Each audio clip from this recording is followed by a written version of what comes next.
Hey, Will, how are you? I'm Again. really well, Shannon. Yes, how nice to see you again. And thank you for inviting me on again. It's always such a joy listening to your podcasts. I get very bored of my own.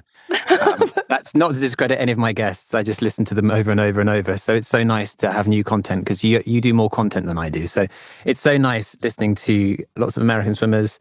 Who was I listening to this morning? I was listening to Terry this morning on my walk.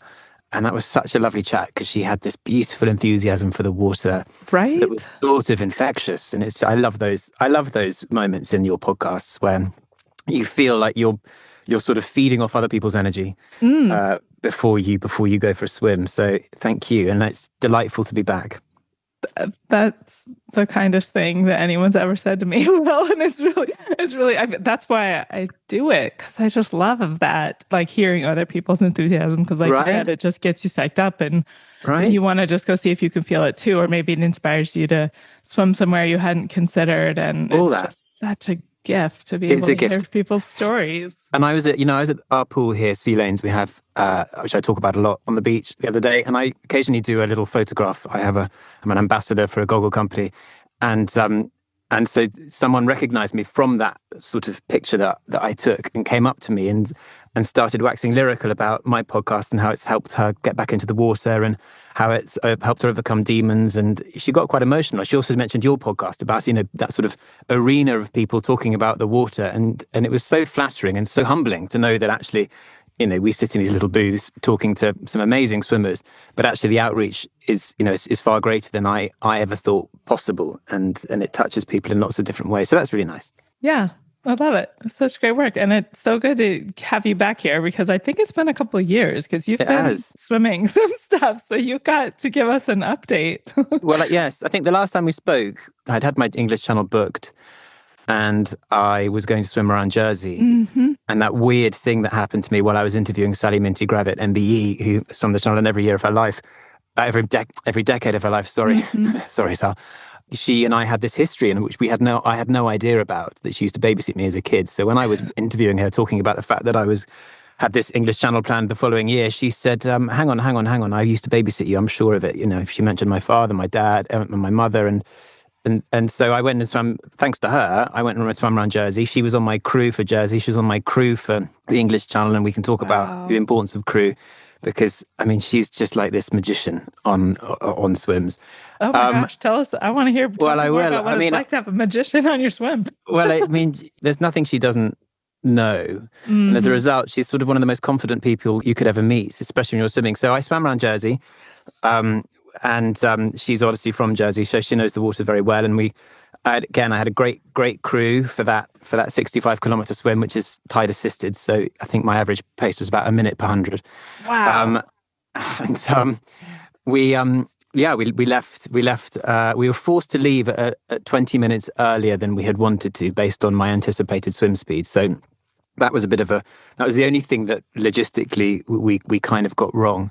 Hmm. But to have someone like Sally and my wife and Skipper Gary can't leave you out, and Alice observing, it was just like the sort of a really happy crew. And I think it was Terry that said, one of your guests, that said, there's nothing better when you're swimming than seeing a happy crew.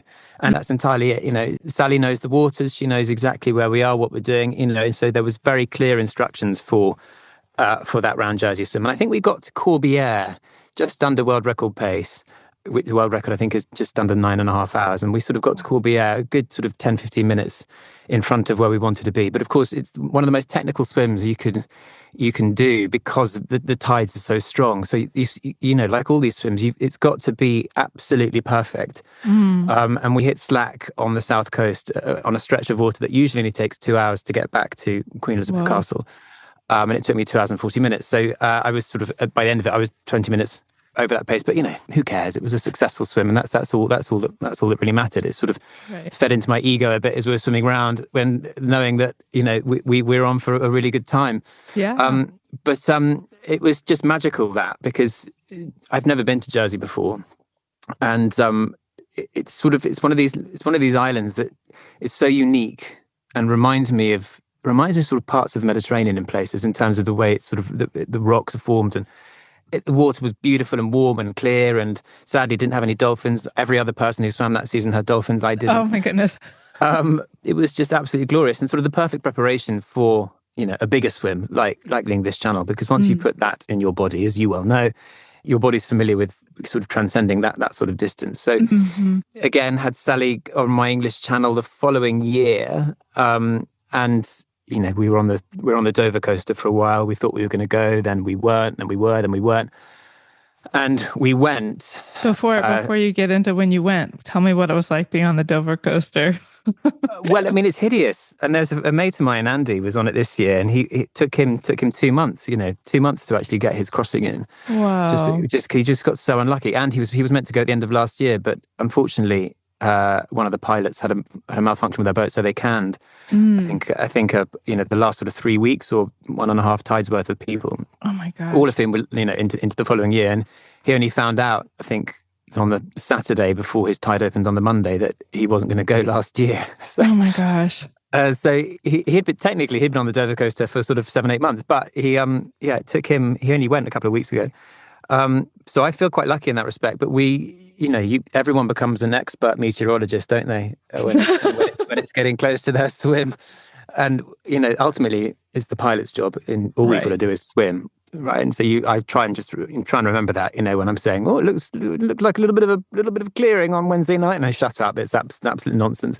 The wind blows in, and you're back to square one. But anyway, we'd been given the green light, and logistically, because I've got a disabled son, and so he needs to be put somewhere, with my mother, and Sally had booked her flights over from Jersey. Hmm. It was meticulous in its planning, but of course everyone has a plan until they get punched in the face, and that sort of felt like what it was like, because then the weather blew in.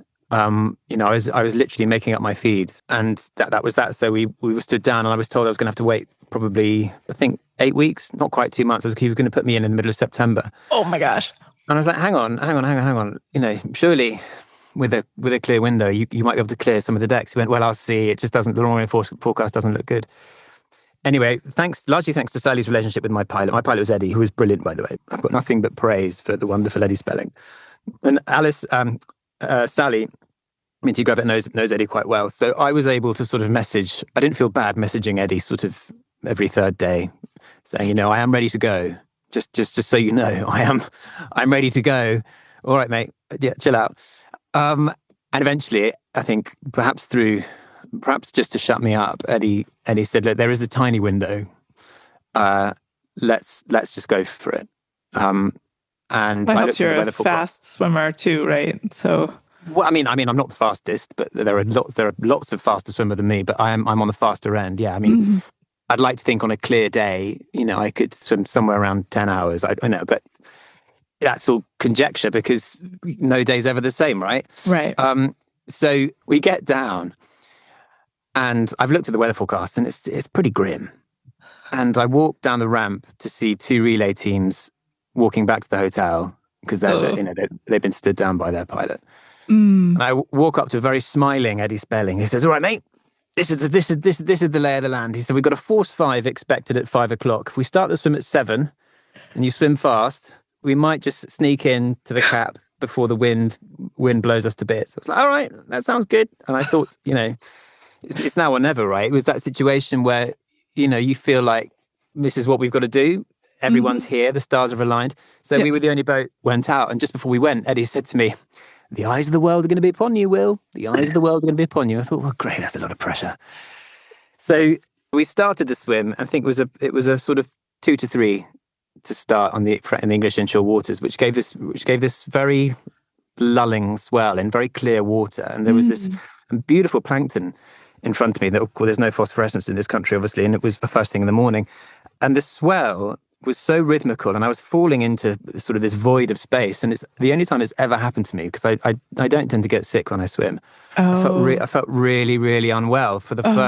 first sort of 3 or 4 hours, because this was, you get that really beautiful flat calm water, but there's a very latent swell to it, which became very rhythmical. So I was falling down the back of these waves into this void of space, which was playing havoc with my sort of middle ear. Oh goodness. I wasn't sick, and then the Force 5 blew in, um, Oh. in the English shipping lane. but that made the water, that made the swell turn. So it was played into my favor because I don't mind swimming in big waves, but it meant that I stopped feeling sick. Mm.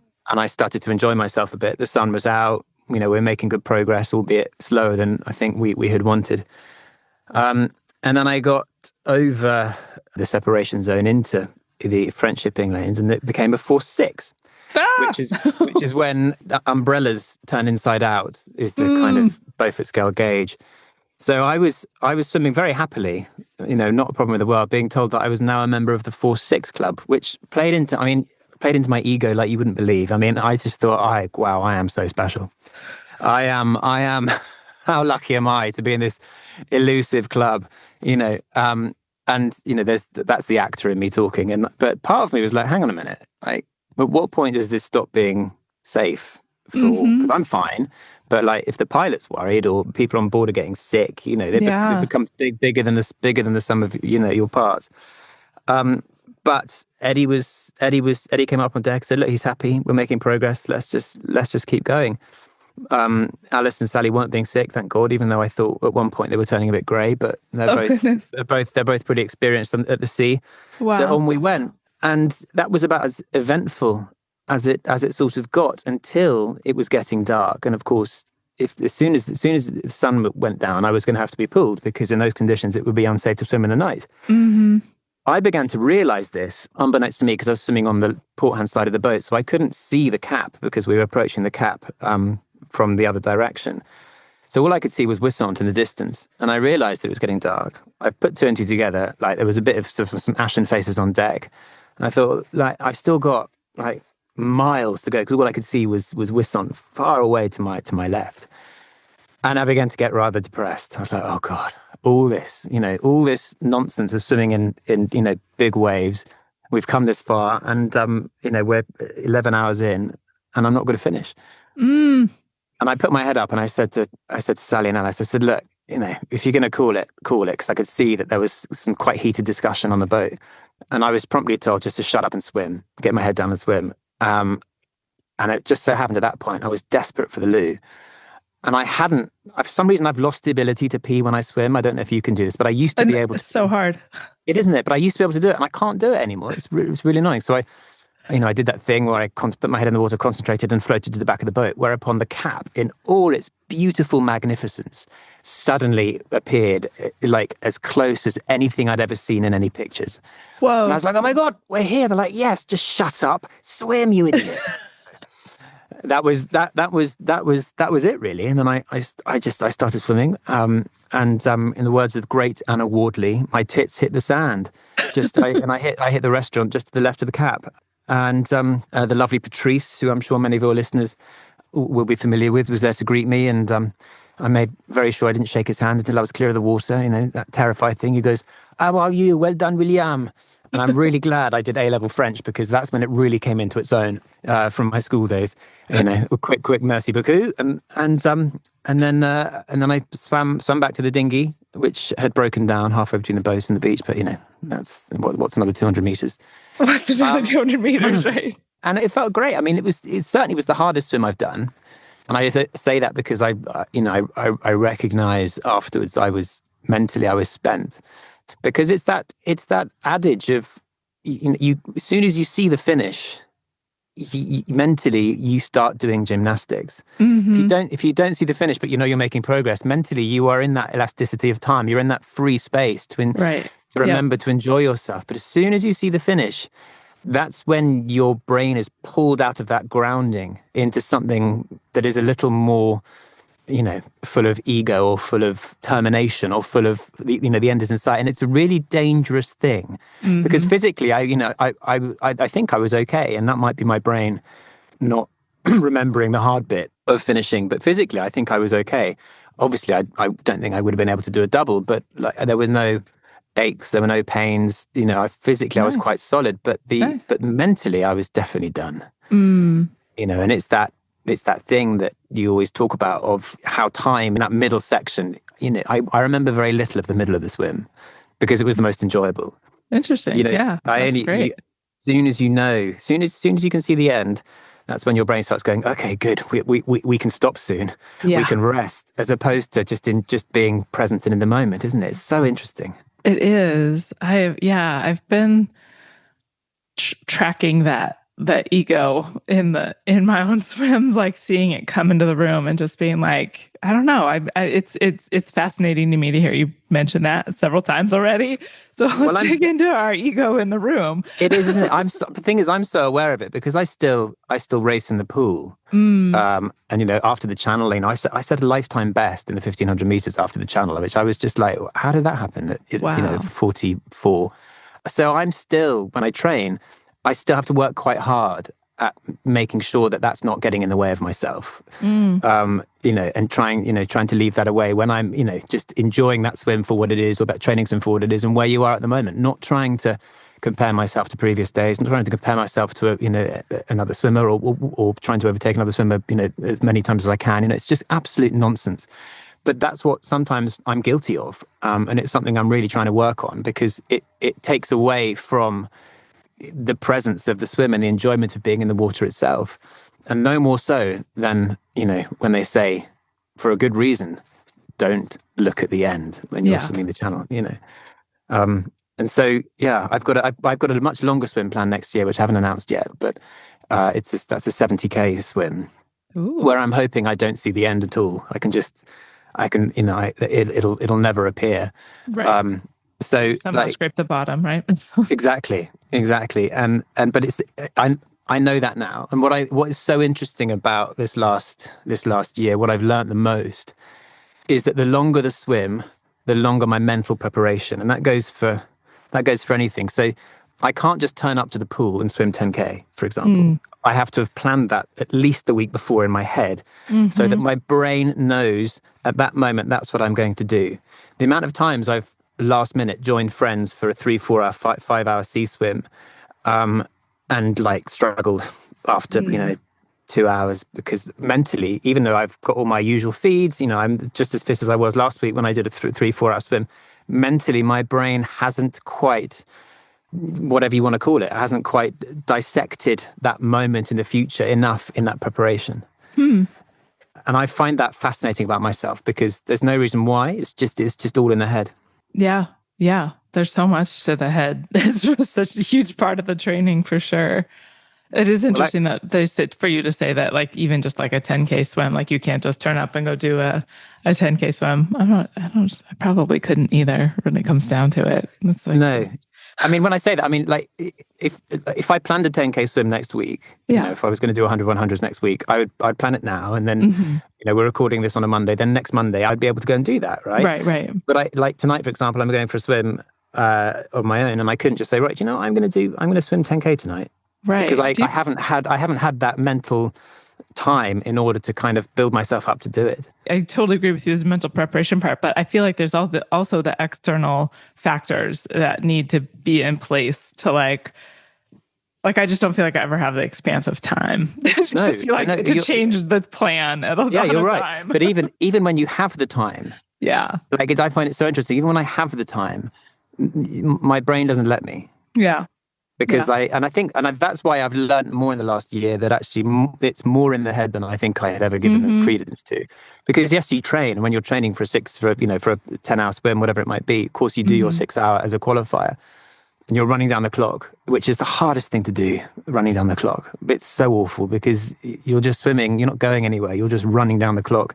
And so I think that's great. That is great mental training for It us for a is. point-to-point swim, right? But unless my brain has spent a good 3 weeks knowing, right, that weekend in the end of May, that's when I'm going to do my 6 hour, I Mm-hmm. can't do it. I can't do it. I can't do it. It's I so, and appreciate it's that. it's the same. I think, but it's the same. Like, if I try and plan my week's training, and I say, right, this week I'm going to do, I'm going to swim 25K this week. That's fine, but I can't get to the end of a week and try and catch up, because Mm. I'm already done. I think Sarah Thomas, I think, talks about this in one of her podcasts. It may have been with you, that Monday is deposit day. Mm. Monday's the deposit day that you put down for the week, because Mm-hmm. from then on it should just get easier. Mm. Whereas mentally, you can't catch up with yourself. And so I try and, as much as I can, with a quite a chaotic home life, I try Hmm. to be kind to myself when I turn up at the pool now, to say I'm just going to do what I can. Hmm. And then my brain somehow just sort of lets my body do what it needs to do, whether I'm slower, faster, sicker, whatever it might be. Sicker. This year I've been sick a lot, and it's been quite frustrating, but Oh my gosh, that's tough. maybe that's my body from last year saying, it's a year off. So Hmm. What provoked the longer swim next year that you have yet to announce? You ready for well more? well I want more. And so I had another swim booked. I actually had another swim booked in next week in July, which I decided not to do about 2 months ago, Mm. which I knew then would give me, if I wanted to do this other swim, I knew would give me the qualifier I needed to do the other swim.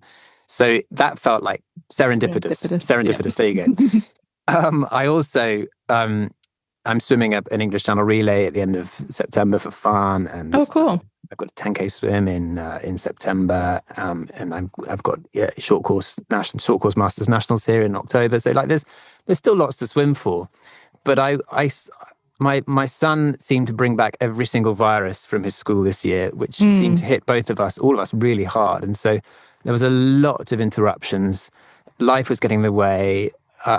My window for this other swim I was going to do was sort of getting shorter and shorter and shorter because other pieces of work. It just when you just feel like, okay, this isn't my year, Yeah. and Yeah. this is the universe saying to me, let's just take a back step, and let's just look around, and then you can begin to enjoy your swimming a bit more, and come back to it sort of renewed and fresh, Yeah. renewed and a bit fresher rather. And so it sort of felt like the stars were aligning for this other swim, which has been booked for a very long time, but I hadn't actually quite had the nerve to hit the gas with it. But then when I rearranged this other slightly shorter swim, that felt like, okay, well, that's now the qualifier for the other swim. So, okay, that's what's happening.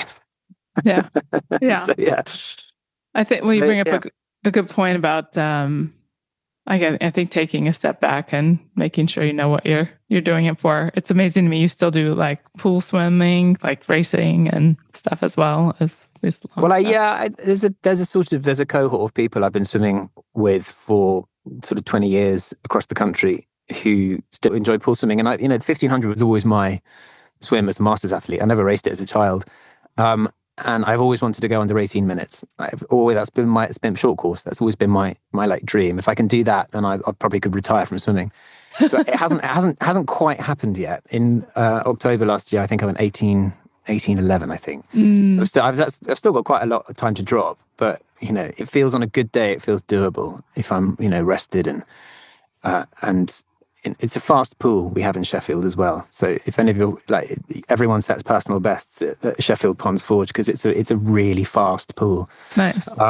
And so like it feels doable, but I care less if that happens, because if it does happen, then I kind of feel like I've lost a bit of an edge Mm, with that part of my swimming life. So in an ideal world, I sort of go 18:01, and then it'll always just be there niggling away to keep me motivated to keep swimming, right? So right. Yeah. like I was going to say, would you actually hang up your hat and retire if you went exactly, under? exactly. But this is the ego thing, It's like Yeah. it's totally the ego thing, and I think I mentioned this on when we chatted last time. I think it all stems from my brother, who said to me when I was like 19, 20. He said, do you realize you'll never be faster than me in the pool? And within about 3 years, I left him for dust. But the point that still is what kind of feeding my that ego side of my swimming, of wanting to swim fast. There are thousands of swimmers who are infinitely faster than me. But it's a personal journey for me, right? I think I ranked ninth in the world in my age group in the 1500 short course a couple of years ago. But the Wow. disparity, well, it's amazing on paper when you say that. And I was like, whoa, check me out. But the disparity between like the top five and me, I mean, it's insane. Like they're going like 16 minutes, and they're 40, they're mid 40s. And it's like, that's over 4 minutes faster than me. And that's insane and I mean, those guys, they're like, they're like the elite elites. And, I'll never swim like them. And I kind of don't want to, because it's my little bubble of swimmers. That's kind of where I like to be. So yeah, it's nice.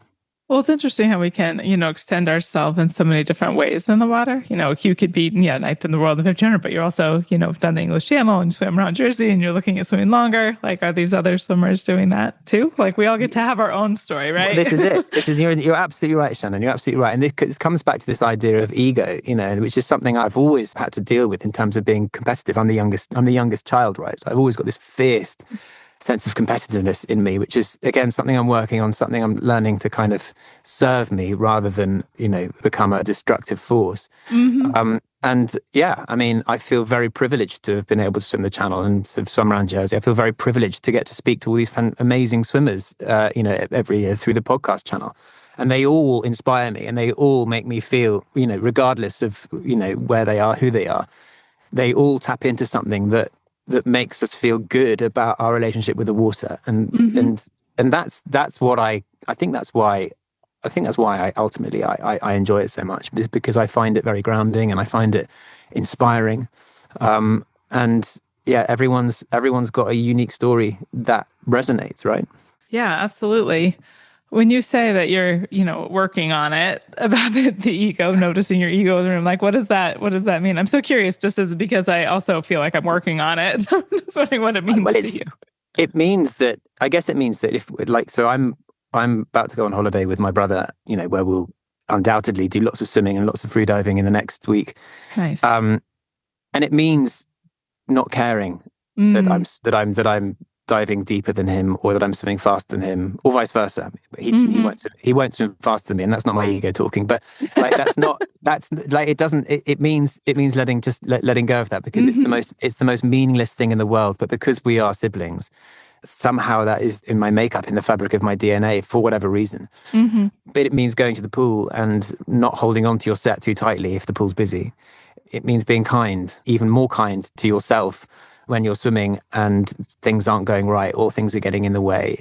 It means resting when you're sick.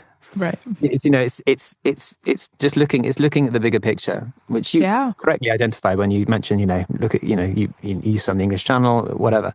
It means looking at the bigger picture and allowing yourself to be proud of where you are and what you've done, rather than constantly seeking validation. Hmm.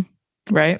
Yeah. No, there we go. That's it. And if you can work that out, can you let me know? Because I'd Well, love the to thing know. is, so I feel like I've been letting go for like so long between, just like trying to have kids and then having kids and then having kids and trying to keep swimming. And like the letting go has gotten to a point where it's like, do I even care anymore? No, exactly. No, you're entirely right. And having kids is the greatest lever in the world, isn't it? Mm, We are Odie, our son, who's just the most gorgeous, beautiful thing in the world. He's non-verbal. He's mm, just turned 6. And he walks very, very unsteadily on the inside of his feet.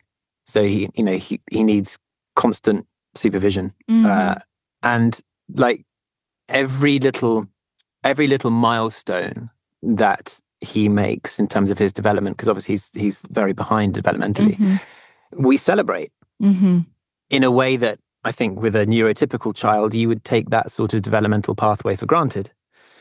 And so it's very humbling. Like, he walked up the stairs without us, without support, mm-hmm. couple of weeks ago. And it was magical because, like, he's managed to walk upstairs, albeit holding onto the banister and the wall, and taking his time with it. But he did it. And so Yeah. these little small wins are teaching me more about myself, I think, as I'm learning, than anything else. And it's marvelous to see that now a part of my life, of how much something like that can really make a difference. I'm learning from those tiny wins. Mm-hmm.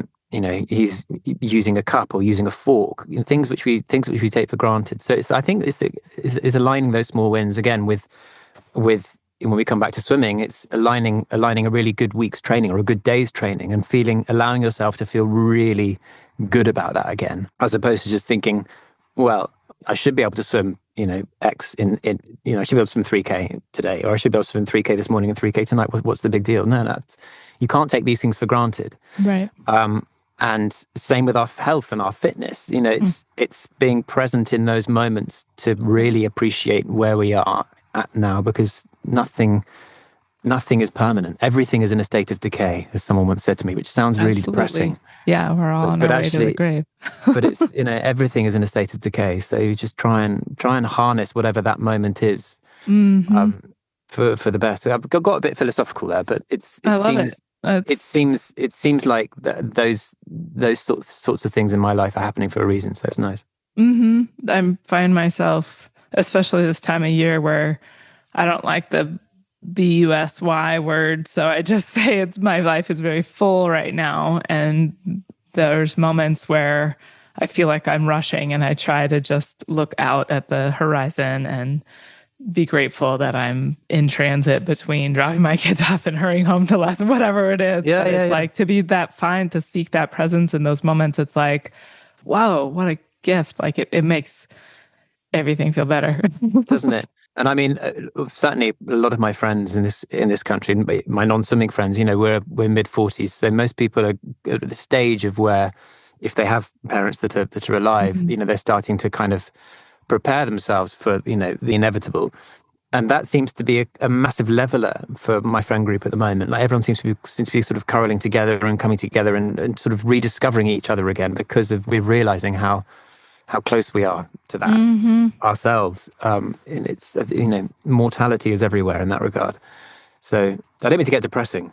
it's No, meant to be it's it's meant to all be uplifting. good. No, it's good. It's good. I don't, I'm hitting 51 this year, so I'm in the same boat. But I think it's kind of cool to how open water swimming, I don't know the exact statistics, but it seems like swimmers are, it's like one of my swimmers this that I was coaching this year, she's 69 and like finally got the gumption to retire last year and decided to start swimming in earnest, like for the first time in her life, and did her first 2.5K like open water swim. And so I'm sharing links Nice. with her to like, the 70-year-olds, like, like there's just a lot of midlife later open water swimmers out there. And I just think it's such a cool thing for us to be doing midlife, late life, as we live with this mortality that we all Yeah, have, But I think it's a beautiful way to embrace our later years when other activities might be harder.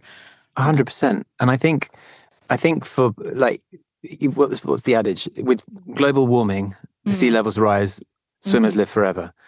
So nothing makes me happier, actually, than seeing a smiling face leaving the water, because you know exactly what that person's just had, no matter how far they've swum. They've Mm-hmm. they've that's a moment we've all shared, no matter Yeah. no matter what you've done. Um, and people discovering anything in later life is kind of wonderful. But for us as swimmers, seeing that enjoyment for people who might have come to it very, very late, Mm-hmm. it's like watching a child at Christmas. Yeah. And I sometimes I forget that part We of forget my it. Yeah. swim journey, of what it was like. You know, my first open water race, 25 years ago, whenever it was, that feeling of just like, oh my God, this is a thing. This is a Mm-hmm. thing that you can do. And there are people around me who all share this. I sometimes forget that. And I think that comes back to the ego thing, I think, as well. When I've done an open water race and I get out the water, and the first thing I do is look at my time, or I look at where Right. I've come in the pack, right? And you're losing some Mm-hmm. of that innocence. Yeah. And seeing certainly people in later life coming to swimming for the first time reminds you of that innocence. And that's what I like so much. And try and remind myself so much about swimming. Yeah, I feel gifted. I get to the coaching and I teach Right? lessons to kids as well. Really keeps me in tune with the beauty of the water and the gift of being able to give that relationship to the water to people. And it like I feel like I teach people to just be like and be in the water, not to hurry to the other side necessarily, because I that's where the power is in learning to swim. I think is Mm. being comfortable with your body in the water and not just frantically getting to the side. So I'm very lucky. Yeah, well, I mean, we're all lucky to Yeah. to actually to be able to swim. When you look at Yeah. the global bigger picture, certainly in this country, swimming is still seen as something very middle class. Um, Interesting. Yeah. and I know there's a lot of people doing some amazing work out there to try and change that. But I think swimming should be, swimming should be accessible. It should absolutely be Swimming should be accessible. accessible for everyone, no matter anyone's background, because it's an amazing life skill. It's an amazing resource, and it's amazing for the amazing headspace. Yeah. I went to France not so long ago, and I might be making this up, but I think someone told me, well, they might be making this up, I should say, that France has more 50-meter pools per person than any other country in the world. Oh, wow. And I say that thinking that can't be true, because every Australian I've ever met, that's the first thing they sort of right. I know, they're like, oh, I've got 3 pools within 10 minutes. Exactly, it's how many 50-meter pools are on their doorstep. But like France has a lot of people swim in France, and it seems to be, and the same in Germany, where you have these amazing outdoor pools which are just full all year round. I mean, I think in this country certainly we're working to better that, but I do think swimming is something that society needs to address in terms of the demographic that actually do it. Yeah. Yeah, I think America's struggling in that regard. But pool, at least where I live, is a huge pool desert. It's rough. And I've heard even people in California, where I think of every California school has a pool, all this stuff, but there's people with kids that can't get them into lessons. So anyway, it's an interesting time, which I think is why having voices like yours and mine. I met some people in New Zealand recently who are trying to, have a podcast. I don't know if you've talked to Jim and Duncan, the Clever Dicks. yes. I've certainly listened to a few of those guys as well. I mean, yeah, but we're just we need to get more people out swimming, right? Yeah. So we have more pools, because we're not going to, like, the access problem, whether it's open water or pools, is long. If we stop having, if we don't have enough adults swimming, we'll never have enough places for kids. I mean, equally, don't forget that, you and I are coming at this chat having both swam, long distance.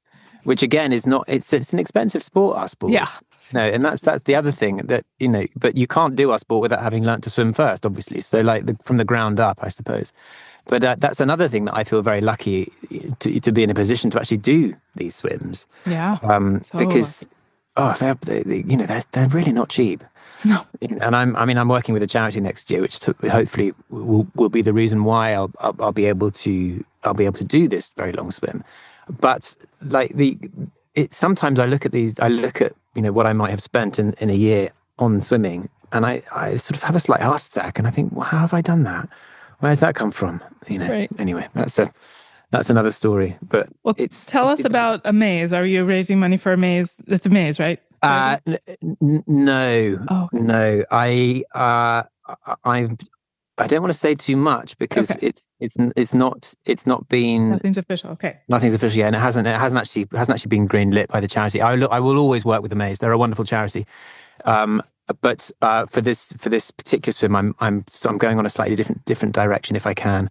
Okay. Amaze are brilliant. I think I raised 25 grand for them with the English Channel and my Around Jersey swim, and I will continue to work with them going forward. But this swim next year in isolation, I'm trying to do something a little bit off piste.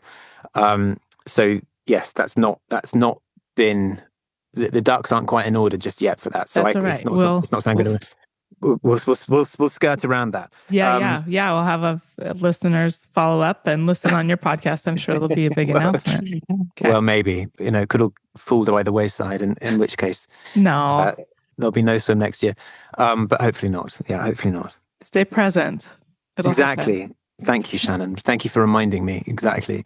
So if lots more swimming to come. And certainly more. I've actually got an opportunity to crew for a person who's swimming the swim I'm doing next year, later on this year, which feels like a real honor.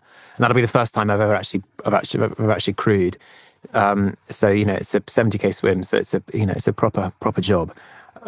So that'll hopefully make me really excited to get the swim done, as opposed to really terrified. Right. Yes. Thank you so much for the update, Will. It's awesome to connect. It's so nice to chat. And we should have an update on my podcast after your 50-miler. Let's table that until September. Well, yeah, exactly. I won't be recording till much later in the year, so it'll work well. Okay. But best of luck with your swim, Shannon. That sounds fascinating. Thank you so much.